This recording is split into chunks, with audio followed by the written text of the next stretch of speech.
Hello, my little fluffle group of bunnies. I'm so glad you're here and welcome to the Raspberry Rabbits and our block number 2 in our Seeds of Love Block of the Month embroidery series. So this is what your second block is going to look like. Last month we had this one.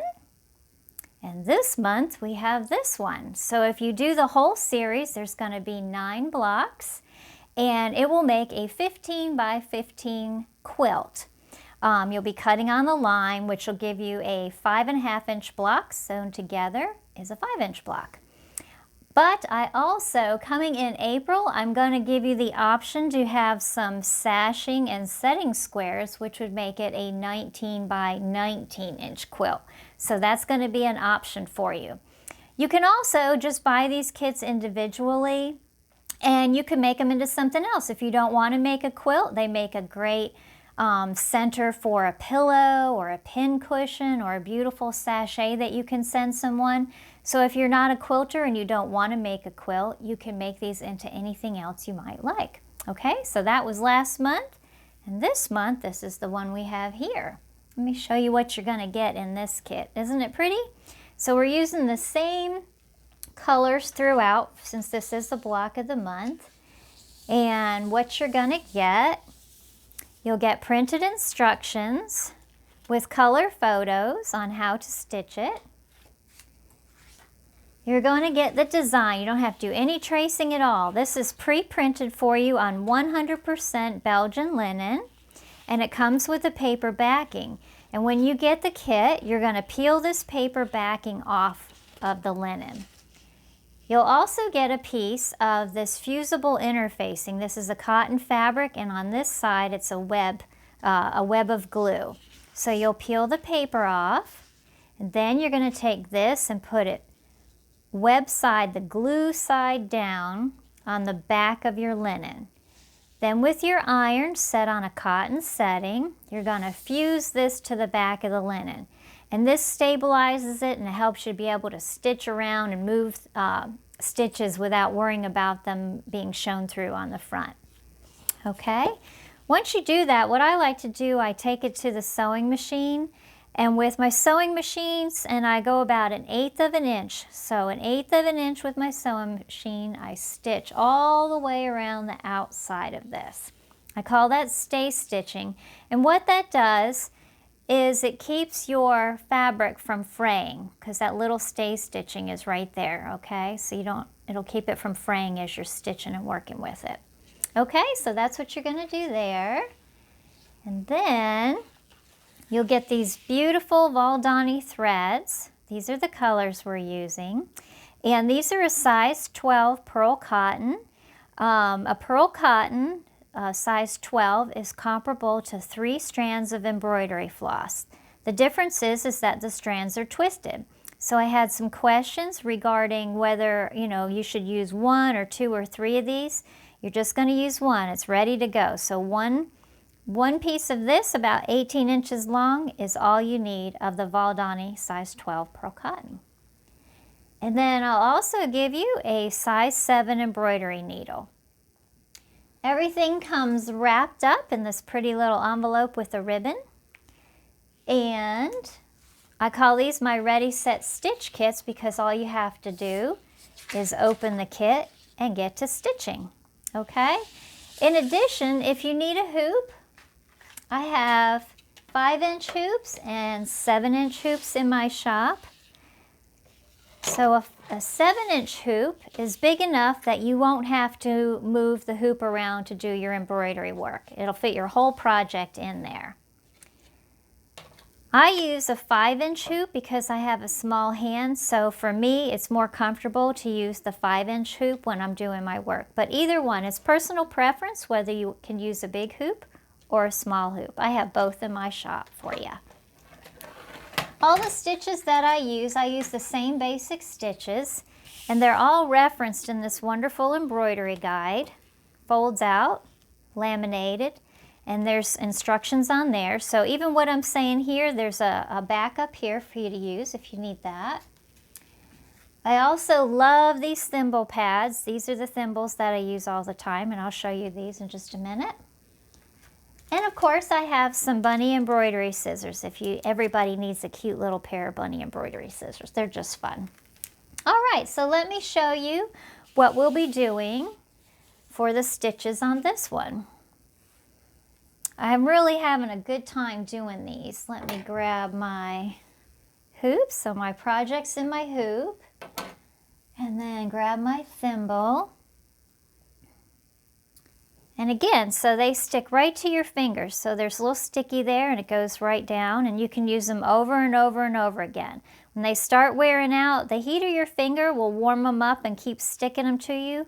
But when they no longer stick at all, and when the heat of your finger doesn't help it, it's time to get a new one. That's when you know it's time for a new thimble.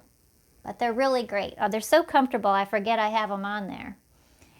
All right, let's start out. I wanted to show you in the center of this flower right here. What I did in the center of this flower is called a lazy daisy stitch, okay? And then there's a French knot in the center, and then there's a chain stitch around the outside. But I want to start off showing you how I did this lazy daisy stitch and some just little options that you can do with it. All right, so what you're going to do, here's the center point of your lazy daisy.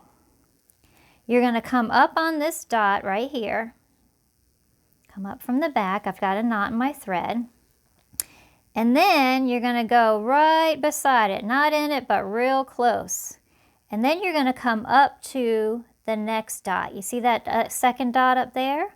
You're going to go up to that dot, and then you're going to make a loop around it, and you're going to pull it through. Okay, and then you're going to come right over the top of that thread. So right where that loop was, you're going down so that the loop won't pull back. You're securing that loop down, just like that. Okay, and then you're going to come back to the center, come back to that center point, same thing, just about in it, and we're coming up to this dot right here. Okay, you're going up to that dot, and then you're looping it around. I have a little trouble because of the angle I'm looking at it. There we go.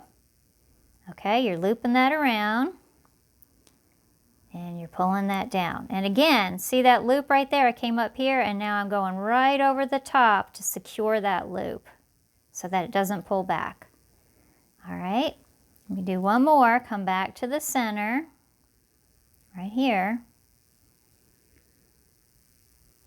And then I just turn my hoop like this. And we're just about there in that center point. And you're going to that dot right there. And looping around.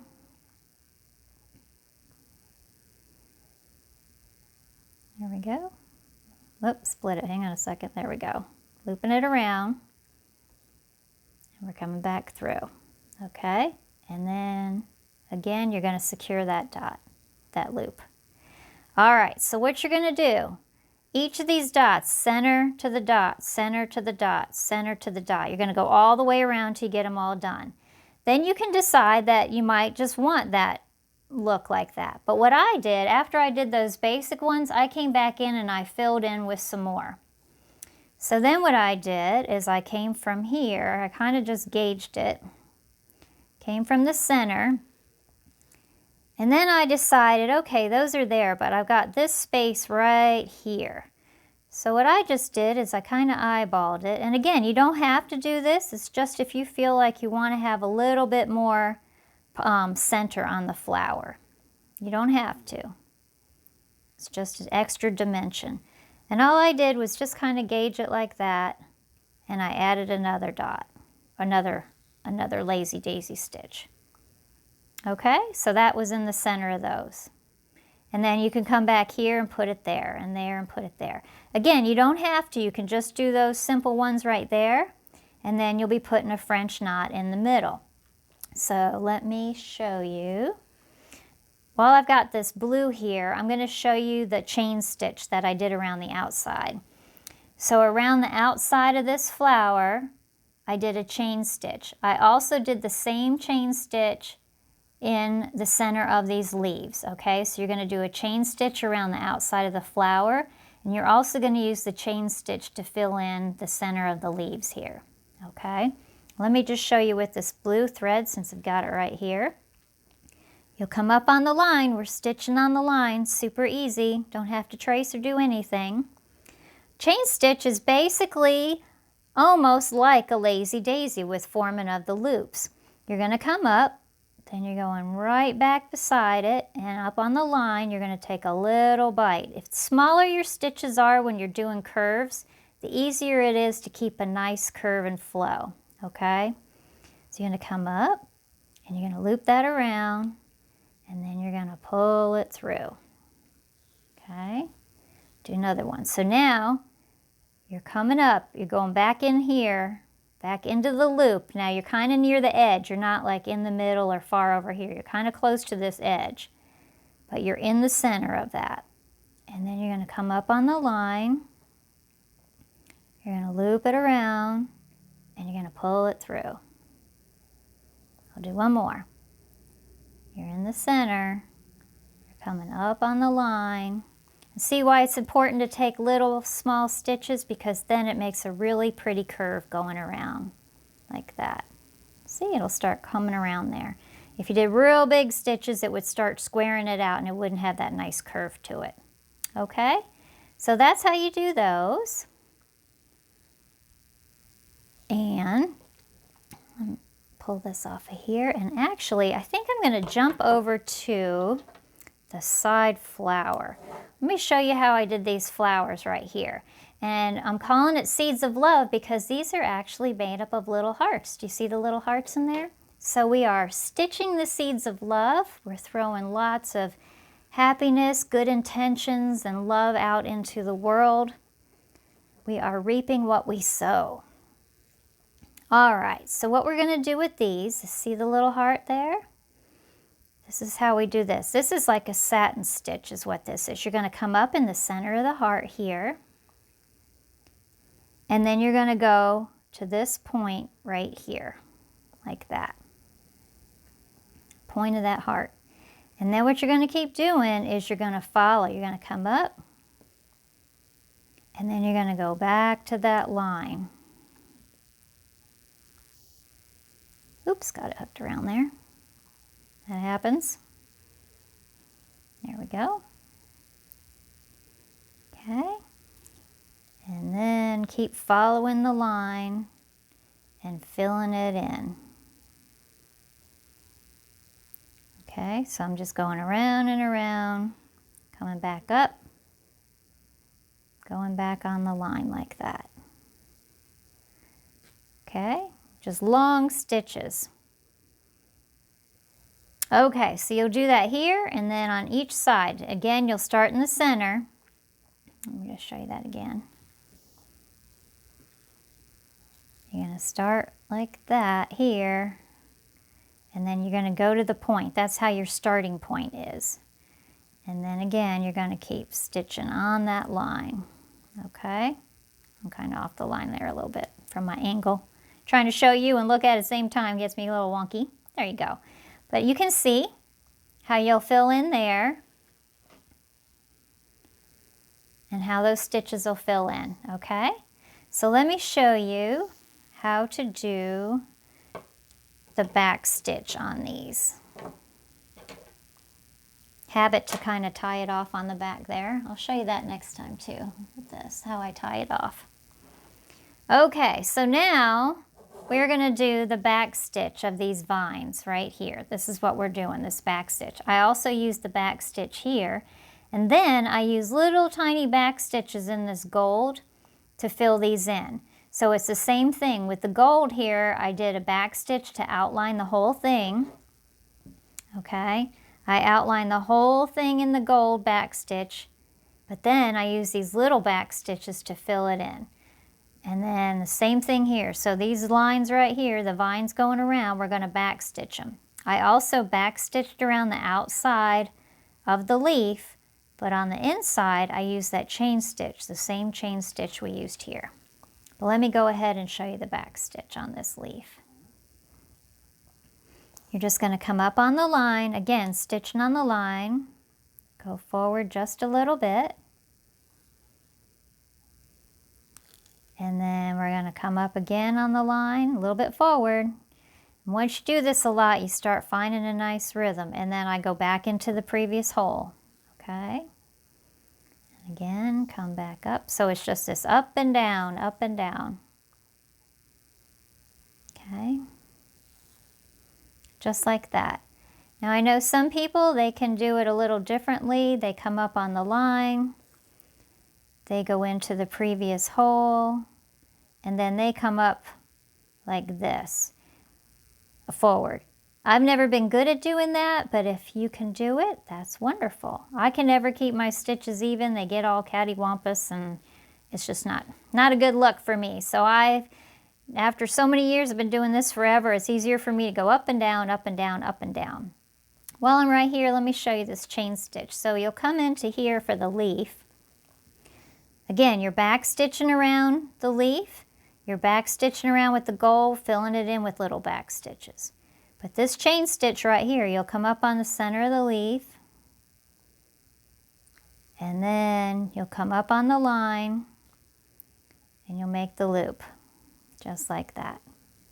Okay, so that's how you do the chain stitch on this one. And again, come up, wrap it, just like that. So what I did is I went all the way up to the edge, and then I came back, and then I did the leaves here on the side, the little parts on the side. Go straight up first, and then come back and pick these little side veins up of the leaf, like that. Simple, really simple, just like that. Okay? So you can see what that looks like. All right, so what you want to do is you want to do all of this stitching first. You want to do all the chain stitching, satin stitching, and back stitching first before you do your French knots. I always do those last. And that's because I like to be able to snake my threads through in order to get to where the French knots are. So it keeps it neat on the back like that. Okay, I was also going to show you how I tie off. Somebody asked me that last time. When I'm finished stitching, I just come to the back and I just weave my thread through here, usually about 3 times, just through some stitches. And then using your little bunny scissors, you just snip it off just like that. Super easy. All right, let me show you how to do the French knot. So I have French knots at the tips of each of these little swirls. I have French knots here, the tip of this, and I have a French knot in the center of the flowers right here and here, okay? So, come up, just use this one. So we would have snaked it all through there, and you're gonna come up in the center, just like I'm showing you there. And what I do is I grab this and go 1, 2, 3. Then I come over to the edge of my table, whoops. 1, 2, 3. And I'm over at the edge of the table. I'm having difficulties here. All right, try it again.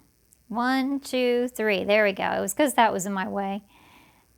All right, you're coming in, not exactly in the same hole, but really close to it. Keeping this tight right here. And you're going to pull that straight through. Keeping that tight, that's the important part. Okay? Let me just do another one beside it just to show you since I was having technical difficulties. All right, so again, it would be up in the center. It would be in the center of that. And it would be 1, 2, 3, and you're going right close beside it. And then you're going to pull it down. And you can keep it with your thumb. Most of the time I have my thumb or my finger. Right now I seem to be using my finger, but there you go. All right, so there's your little French knots. Okay, so there is how the whole thing looks. This is block number 2 of the Seeds of Love Adventure, block of the month adventure. There's January's block. Here's block for February. And I hope you like this video. I hope you have, if you have any questions, let me know. But you can like and subscribe to this channel, our YouTube channel, the Raspberry Rabbits. You can find the kits, the Ready Set Stitch kits in my shop, theraspberryrabbits.com. And if you want, you can follow us on Facebook and Instagram under theraspberryrabbits.com. Thanks so much, my Fluffle. I hope you enjoyed this, and keep in touch. Next month we're going to have some fun too. All right, bye-bye.